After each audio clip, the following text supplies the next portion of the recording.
Hello दोस्तों, स्वागत है आपका फिटर रिसर्च एकेडमी में। आज इस वीडियो में हम देखेंगे तीन मेजरिंग टूल को देखेंगे। पहले देखेंगे डिवाइडर को, उसके बाद देखेंगे ट्रामेल, उसके बाद देखेंगे हम जेनी कैलिपर को। तो हम पहला मेजरिंग टूल देखेंगे डिवाइडर के बारे में। देखिए, हम इस वीडियो सीरीज में आरआरबी एलपी सीबीटी 2 का जो पार्ट बी है, पार्ट बी का कंप्लीट सिलेबस को कवर करेंगे, जिसमें से हम पूरा जीरो लेवल से स्टार्ट करेंगे, ताकि जो न्यू स्टूडेंट या जिनको फिटर थ्योरी के बारे में मालूम नहीं किसी भी, उन लोगों को समझ में आ सके। देखिए, और एक चीज़, फिटर थ्योरी तो हम पढ़ रहे हैं, इसको कवर कर ही लेंगे एग्जाम से पहले। आपका जो मेहनत है फिटर थ्योरी में तो रहना चाहिए, उससे भी ज़्यादा पार्ट ए के लिए आपको मेहनत करना जरूरी है। क्योंकि जो कट ऑफ आपका जो कट ऑफ है वो पार्ट ए से डिसाइड होगा। पार्ट बी तो क्वालिफाई नेचर का है, पार्ट ए से कट ऑफ डिसाइड होगा, इसलिए पार्ट ए में ठीक ठाक एफर्ट दीजिए। तो हम देखेंगे अभी डिवाइडर क्या है। देखिए, जो ज्योमेट्री बॉक्स होता है, ज्योमेट्री बॉक्स में आप देखे होंगे एक कंपास आता था जिसको राउंडर बोलते थे, और एक ठो डिवाइडर आता था जिसका कोई यूज हम नहीं कर पाते थे, या वो जो डिवाइडर था वो कोई यूज में नहीं आता था। देखो, जो डिवाइडर है वो कुछ इस तरह दिखता है।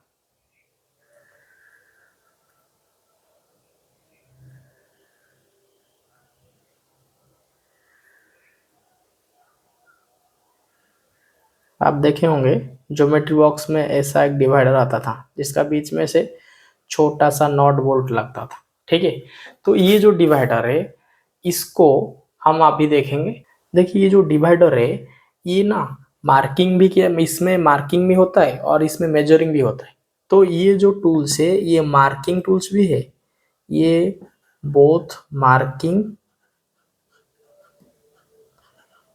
Marking and measuring tools, both marking and measuring tools। देखिए, ये मार्क भी करता है, मार्किंग के लिए भी यूज होता है और मेजरिंग के लिए भी यूज होता है। ये डायरेक्ट मेजरिंग नहीं करता है, ये इनडायरेक्ट मेजरिंग के लिए यूज होता है, जो अभी अब हम देखेंगे। तो ये मार्किंग टूल है और मेजरिंग टूल है। देखिए, हमने पिछले क्लास में स्क्राइबर के बारे में पढ़े थे। हमें पता है, हमें बोला था कि स्क्राइबर जो है वो स्ट्रेट लाइन ड्रॉ करने के लिए यूज होता है।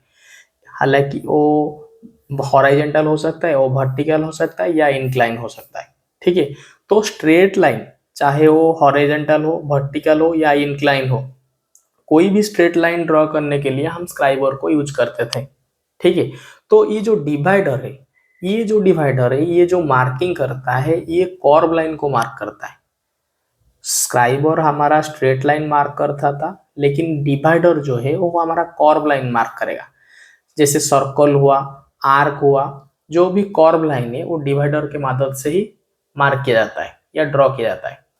तो इसका यूजेस देखेंगे। ठीक है, ये जो डिवाइडर है ये यूज किया जाता है to draw circle and arc, to draw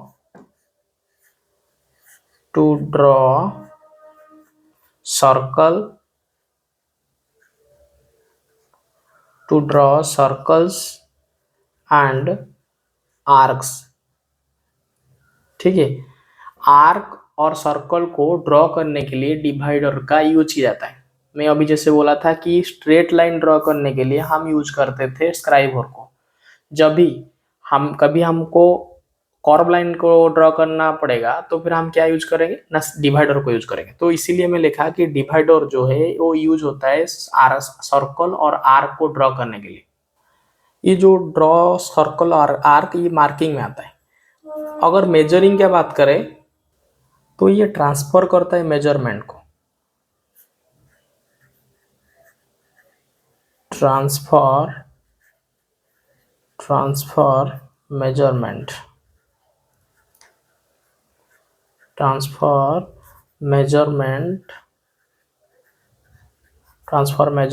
on metal. Measurement कैसे करता है? देखिए, कोई ऐसा ऑब्जेक्ट है, ऑब्जेक्ट का यहाँ ऑब्जेक्ट में एक ठो मार्किंग सपोज किया गया है। ठीक है, ये मार्किंग जो किया गया है इसका लेंथ को पता करने के लिए हम क्या करें, डायरेक्ट यहाँ से स्टील रूल लगा के देख सकते हैं, लेकिन ये भी कर सकते हैं कि देखिए यहाँ हम डिवाइडर को रखेंगे, ठीक है, डिवाइडर को रखेंगे, उसी डिवाइडर का उसी पोजीशन को लेके हम कहाँ कहाँ पे रखेंगे, एक स्टील रूल के ऊपर रखेंगे। ये डिवाइडर को पोजीशन को ट्रांसफर करेंगे कहाँ के, किसके ऊपर, स्टील रूल के ऊपर। जब स्टील रूल के ऊपर ट्रांसफर करेंगे तो भी हमें पता चलेगा ये जो डिस्टेंस था ये कितना था। तो ये जो मेजरमेंट है ना, डायरेक्ट नहीं हुआ। अगर कोई मेजरिंग इंस्ट्रूमेंट, मेजरिंग टूल्स व प्रिसिशन मेजरिंग इंस्ट्रूमेंट अगर डायरेक्ट मेजर करता है तो उसको डायरेक्ट मेजरमेंट बोलते हैं। लेकिन ये जो लाइन है इसको मेजर करने के लिए हमें एक तीसरा चीज का जरूरत पड़ा जिसको डिवाइडर बोलते हैं। तो डिवाइडर एक इनडायरेक्ट मेजरिंग टूल है। तो हम देखें डिवाइडर क्या मार्क करता है, आर, सर्कल आर को मार्क करता है। मेजर क्या करता है ना, जो मेजर करता है डिस्टेंस को मेजर करता है। इसका और एक यूजेस है, देखिए ये यूजेस है इसका, और एक यूजेस है divide lines into equal part. Divide lines into equal parts,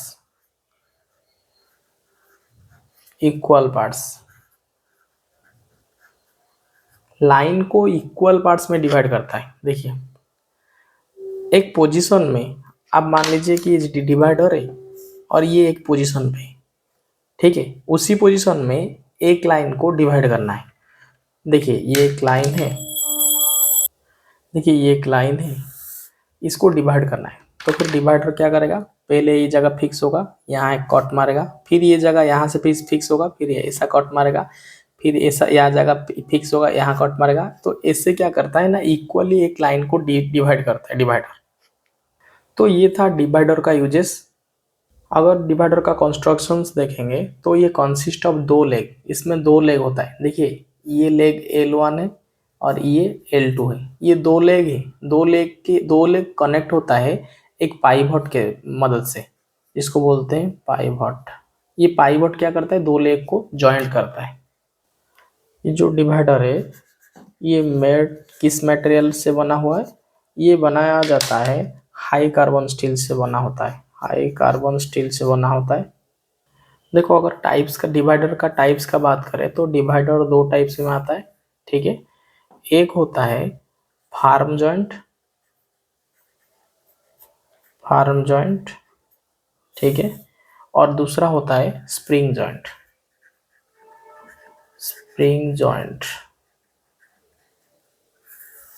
ठीक है। जो फार्म जॉइंट होता है ना, दो लेग, जो मैंने अभी ड्राइंग बनाया था, फिगर बनाया था, उसको फार्म जॉइंट बोलते हैं। जो ज्योमेट्री बॉक्स में आता है वो फार्म जॉइंट वाला होता है, जो कि ऐसे यहाँ बीच में एक नॉट बोल्ट स्क्रू रहता है, नॉट छोटा सा रहता है, ठीक है। तो ये क्या होता है, फार्म जॉइंट में दोनों सिर्फ इसके नॉट बोल्ट से फिट होता है और ये मैनुअली ऑपरेट होता है। आप जितना खोलेंगे, जितना बंद करेंगे, उतना ही ऐसे ही ऑपरेट होगा। लेकिन स्प्रिंग जॉइंट कैसा होता है ना, इसमें एक स्प्रिंग लगता है, ठीक है।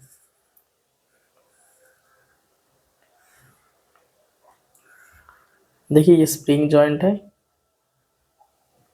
यहाँ एक स्प्रिंग लगता है, ठीक है, और यहाँ स्क्रू होता है, यहाँ उसका एडजस्टेबल वो नॉट होता है और यहाँ एक तो वाशर होता है, ठीक है। देखिए इसका जो एडवांटेजेस यही है कि ये जो स्प्रिंग जॉइंट है इसमें क्या होता है, फाइन एडजस्टमेंट होता है। फाइन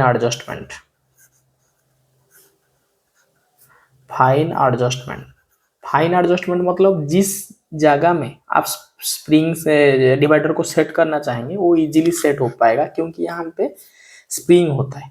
ये फाइन एडजस्टमेंट स्प्रिंग के वजह से पॉसिबल होता है, स्प्रिंग के वजह से ये फाइन एडजस्टमेंट देता है। इसीलिए ये क्या होता है, ये इसका जो एक्यूरेसी हो वो बहुत ज़्यादा है, ठीक है। ये एक्यूरेसी, इसका एक्यूरेसी और ज़्यादा है, मोर एक्यूरेसी इसका जो एक्यूरेसी है वो ज़्यादा होता है, क्योंकि ये स्प्रिंग जॉइंट है, फाइन एडजस्टमेंट होता है इससे। देखिए अगर यूज का बात करें तो फिर दोनों से स्प्रिंग जॉइंट को ज़्यादा प्रीफर किया जाता है। क्योंकि इसमें फाइन एडजस्टमेंट होता है और बहुत एक्यूरेटली डिवाइडर पॉइंट सेट होता है। ठीक है, अगर डिवाइडर का साइज या लेंथ की बात करें, देखिए लेंथ और साइज कहाँ से कहाँ तक होता है। देखिए ये पॉइंट होता है लेग का, जो पॉइंट जिसमें ड्रॉ किया जाता है उसको पॉइंट बोलते हैं। ठीक है, तो ये पॉइंट से लेकर ये जो डिवाइडर है, ये इसका जो डिवाइडर पाइवट है, इसका जो पाइवट है ये पाइवट। ठीक है, इसका बीच में जो डिस्टेंस है, इसका बीच में जो डिस्टेंस है इसको बोलते हैं लेंथ, लेंथ बोलते हैं, या हम बोल सकते हैं साइज। ठीक है, साइज ऑफ डिवाइडर। ठीक है, तो distance between point two centre of pivot इसको बोलते हैं लेंथ। अभी हम देखेंगे डिवाइडर का स्पेसिफिकेशन के बारे में। स्पेसिफिकेशन के बारे में पहले आप देखिए कि स्पेसिफिकेशन है क्या, स्पेसिफिकेशन किसे कहते हैं। देखिए हमें हमें मालूम है कोई भी चीज को जानने, कोई भी चीज को आइडेंटिफाई करने के लिए उसको कुछ पैरामीटर का जरूरत होता है। जैसे मैं कैसे मेरा आइडेंटिफिकेशन क्या है, मेरा नाम से पता चलेगा, मेरा साइज से, मेरा कलर से, मेरा फादर का एड्रेस से, मेरा पिन कोड से, मेरा लोकेशन से। ये सब क्या होता है ना, आइडेंटिफिकेशन का पैरामीटर। मतलब एक चीज को समझने के लिए, जान आइडेंटिफाई करने के लिए कुछ पैरामीटर का यूज किया जाता है। जैसे कि अगर आपका नाम में कोई पोस्टल से लेटर आता है कहीं से, तो सिर्फ आपका नाम से उसका ऊपर आपका नाम नहीं लिखा होता है, कई सारा पैरामीटर लिखा हो जाता है जिससे कि आपको एक्यूरेटली आइडेंटिफाई किया जा सके। जैसे कि आपका नाम कोई कुछ है, जैसे एक से आपका नाम, सपोज आपका नाम राम है।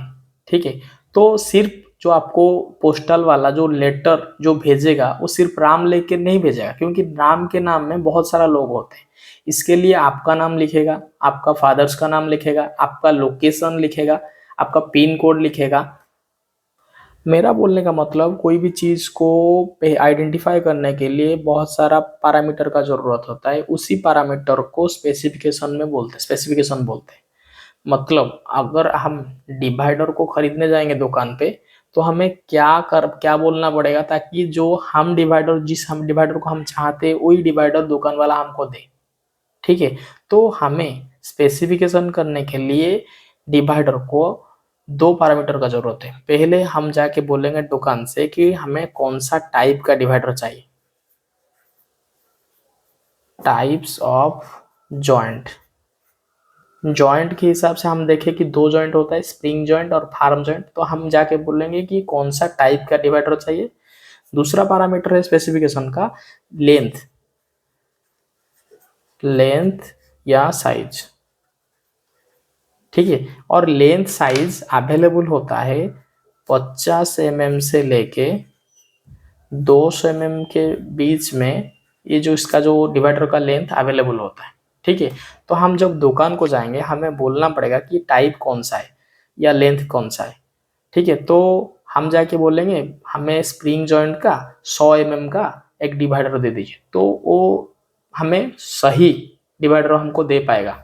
कोई टूल्स को सही से आइडेंटिफिकेशन करने के लिए उसका स्पेसिफिकेशन जानना जरूरी है। अगर कुछ डिवाइडर का सेफ्टी की बात करें, हमेशा आपको डिवाइडर का ये जो पॉइंट है, ये पॉइंट को हमेशा आपको शार्प रखना होगा। और ये पॉइंट को, अगर ये पॉइंट यूज करने के बाद थोड़ा डैमेज हो जाता है, मतलब शार्पनेस अगर घटता है, तो फिर उसको शार्प करने के लिए हम यूज करते हैं ऑयल स्टोन को। ऑयल स्टोन यूज होता है डिवाइडर पॉइंट को रीशार्पन करने के लिए। ठीक है, तो ये था डिवाइडर का थ्योरी। अभी हम देखेंगे ट्रामेल। तो अभी हम देखेंगे ट्रामेल के बारे में। ठीक है,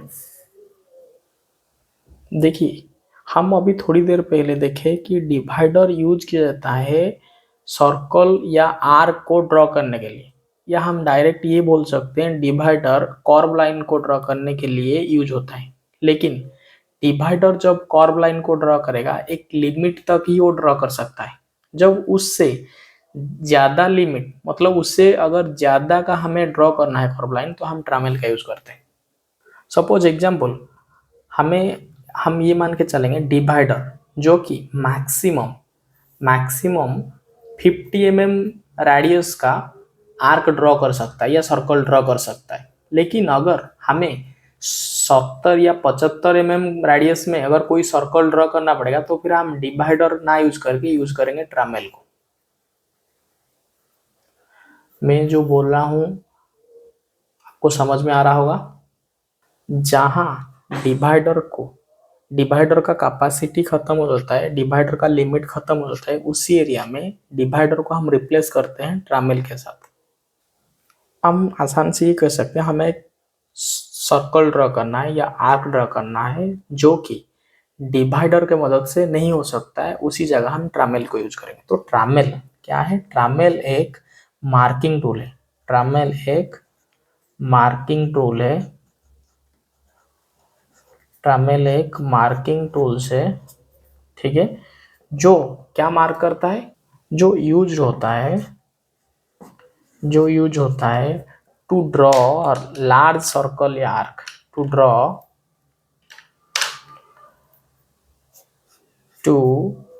ड्रॉ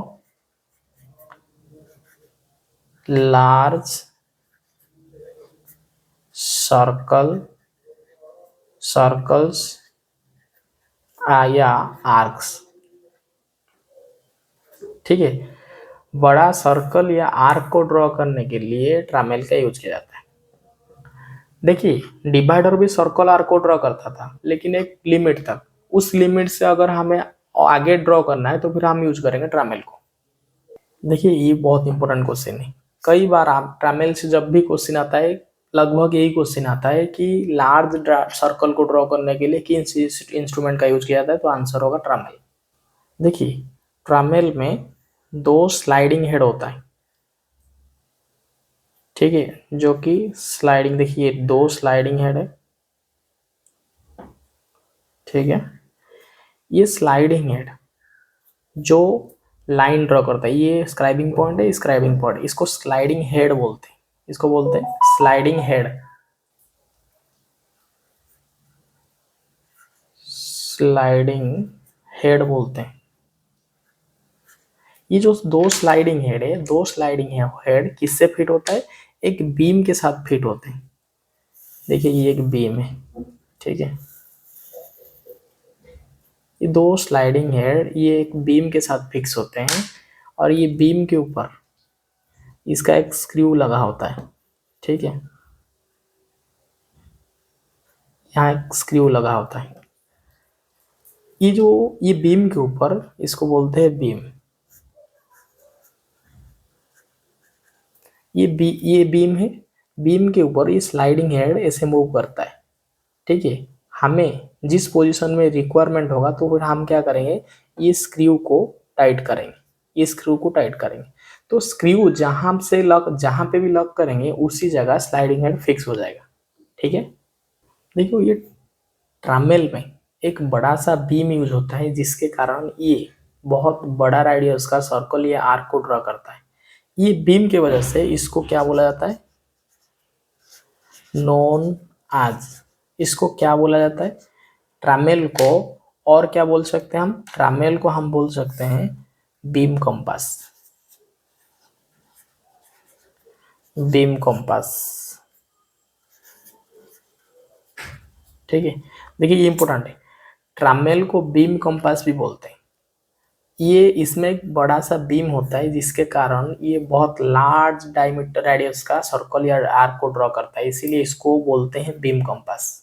ये आगे एग्जाम में आ सकता है किस टूल को बोलते हैं बीम कंपास, या ऐसा क्वेश्चन में पूछ सकता है कि लार्ज सर्कल को ड्रॉ करने के लिए किस टूल्स का यूज किया जाता है। ऑप्शन में ट्रामेल ना दे के बीम कंपास का ऑप्शन हो तो हम ये बोल सकते हैं ट्रामेल वही यूज होता है जहां डिवाइडर यूज हो नहीं सकता है, ठीक है। तो trammel used where divider cannot be used। जहां डिवाइडर यूज नहीं हो सकता है उस जगह में क्या यूज किया जाता है? ट्रामेल को यूज किया जाता है। तो ट्रामेल का सबसे इंपॉर्टेंट 2 चीजें, इसका यूजेस है जो लार्ज सर्कल को या आर्क को ड्रॉ करने के लिए यूज होता है, उसका अदर नेम बीम कंपास है। तो अभी हम देखेंगे जेनी कैलिपर। जेनी कैलिपर देखेंगे। जेनी कैलिपर क्या है? हमने मार्किंग टूल्स देखा, स्क्राइबर जो कि स्ट्रेट लाइन ड्रॉ करने के लिए यूज होता है, उसके बाद देखा डिवाइडर जो कि कर्व लाइन ड्रॉ करने के लिए यूज होता है, और उससे बाद देखा ट्रामेल जो कि लार्ज कर्व लाइन को ड्रॉ करने के लिए यूज होता है। ठीक है, अभी हम देखेंगे जेनी कैलिपर जो कि एक एज को बेस रेफरेंस लेके पैरेलल लाइन ड्रॉ करता है। देखिए jenny caliper parallel line draw करता है, लेकिन बेस को एक एज को बेस का रेफरेंस लेके ही पैरेलल लाइन ड्रॉ करता है। उसका और एक काम है जो कि राउंड सिलिंड्रिकल जॉब में सेंटर फाइंड आउट करता है। ठीक है, तो ये एक मार्किंग टूल है। तो जेनी कैलिपर एक मार्किंग टूल है। जो भी टूल मार्किंग के लिए यूज होता है उसको मार्किंग टूल बोलते हैं। तो ये एक मार्किंग टूल्स है। ठीक है, उसका यूज यूज क्यों किया जाता है, किस लिए इसका यूज किया जाता है? इसका यूज किया जाता है to draw parallel line, to draw parallel line from a references, parallel lines from a reference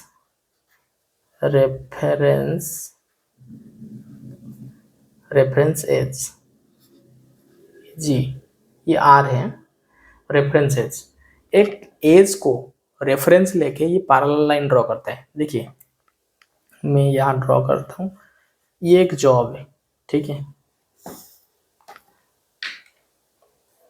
मान लीजिए एक जॉब है।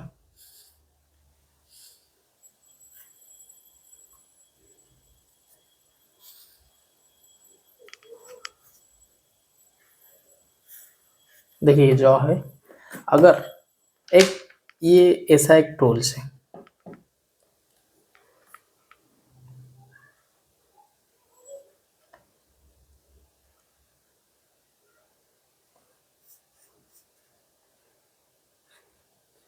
देखिए ये एक जेनी कैलिपर है जो क्या करता है, इस ये क्या करेगा, इसका हेड है, इसको ऐसे पकड़ के इस डायरेक्शन में खींचेंगे तो फिर ये क्या करेगा, ऐसे लाइन ड्रॉ करेगा। तो पैरेलल ये एज को रेफरेंस लेके ये करता है, पैरेलल लाइन ड्रॉ करता है। ठीक है, उसको देखने में ऐसा होता है। देखिए इसका दो ठो लेग होता है, एक स्ट्रेट लेग है, एक स्ट्रेट लेग है। देखिए ये एक स्ट्रेट लेग है जिससे एक डिवाइडर पॉइंट होता है, और एक ठो बेंट लेग है। बेंट लेग दो तरह का होता है।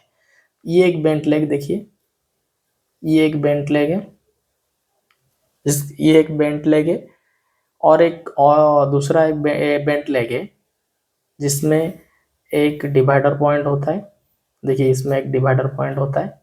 इसमें जो बेंट लेग होता है वो कुछ इस तरह होता है, अंदर की तरह हो सकता है, बाहर की तरह हो सकता है।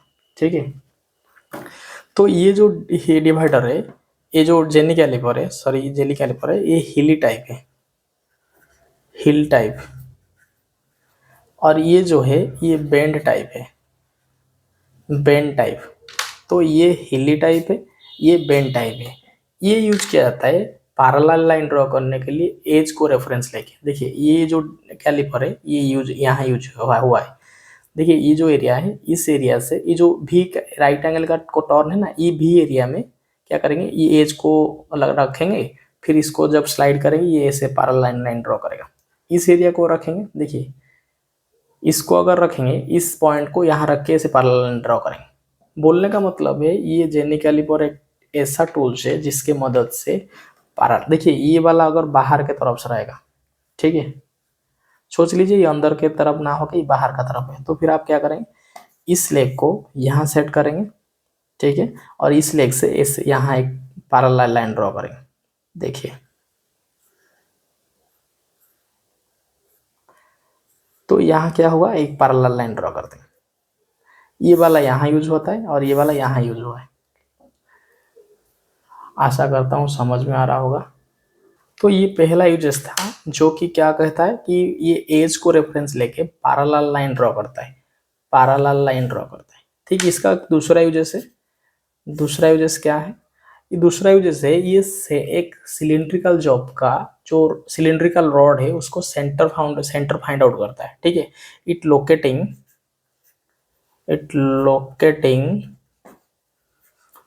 The center locating the center of a cylindrical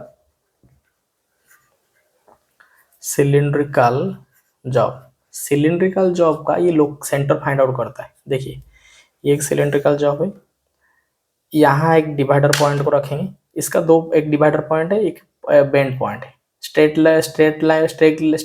जो हमारा स्ट्रेट लेग है और बेंट लेग है, यहाँ बेंट लेग को रखेंगे। ठीक है, और डिवाइडर पॉइंट से यहाँ एक लाइन को ड्रॉ करेंगे, उस साइड से रख के इस तरह ड्रॉ करेंगे, इस साइड से बेंट लेग को रख के यहाँ एक ड्रॉ करेंगे, इस साइड से बेंट लेग को रख के यहाँ एक स्ट्रेट लाइन ड्रॉ करेंगे। चारों स्ट्रेट लाइन को हम क्या करेंगे, क्रॉस करेंगे। क्रॉस करने के बाद जो मिडिल लाइन हमें मिलेगा वो ये जो सिलिंड्रिकल ऑब्जेक्ट है उसका ये सेंटर पॉइंट होगा। ठीक है, सेंटर पॉइंट होगा। तो डिवाइडर जो या जेनी कैलिपर जो है वो सेंटर पॉइंट को फाइंड आउट करने के लिए सिलिंड्रिकल जॉब में यूज होता है, सिलिंड्रिकल जॉब में सेंटर फाइंड आउट करता है। देखिए, इसका जो इम्पोर्टेंट है, इसका ऑथर नेम इम्पोर्टेंट है। ऑथर नेम ये क्वेश्चंस में आता है, इसको क्या ऑथर नेम क्या, इसको जेनी कैलिपर तो बोलते हैं, उसके बाद भी और क्या बोलते हैं, इसको हर्मोफ्रोडाइट कैलिपर बोलते हैं, हर्मोफ्रोडाइट कैलिपर बोलते हैं। क्वेश्चन आएगा एज को रेफरेंस लेके कौन सा यूईडी इंस्ट्रूमेंट पैरेलल लाइन ड्रॉ करता है। जेनी कैलिपर में ऑप्शन नहीं होगा, ऑप्शन होगा हर्मोफ्रोडाइट कैलिपर, तो हर्मोफ्रोडाइट कैलिपर होगा। उसके जगह अगर लेग और पॉइंट कैलिपर होगा तो लेग और पॉइंट कैलिपर आंसर होगा। तो हर्मोफ्रोडाइट कैलिपर इसका अदर नेम है, और एक अदर नेम है लेग और point caliper, leg and point caliper. और तीसरा जो इसका अदर नेम है, इसको बोलते हैं odd leg caliper, odd leg caliper. तो ये तीन इंपॉर्टेंट चीज है। देखिए, इसका जो जेनी कैलिपर है, एक मार्किंग टूल है, पैरेलल लाइन ड्रॉ करता है एज को रेफरेंस लेके, ये इंपॉर्टेंट है। ये दूसरा ये भी इंपॉर्टेंट है कि ये सेंटर राउंड जो सिलिंड्रिकल ऑब्जेक्ट है उसका सेंटर फाइंड आउट करता है। और इसका अदर नेम इंपॉर्टेंट है जो कि hermaphrodite caliper, leg and point caliper, odd leg caliper. तो ये था हमारा 3 मार्किंग टूल जो हम देख चुके हैं। कोई भी डाउट हो तो फिर आप हमें कमेंट सेक्शन के माध्यम से पूछ सकते हैं। आज के लिए इतना ही, धन्यवाद।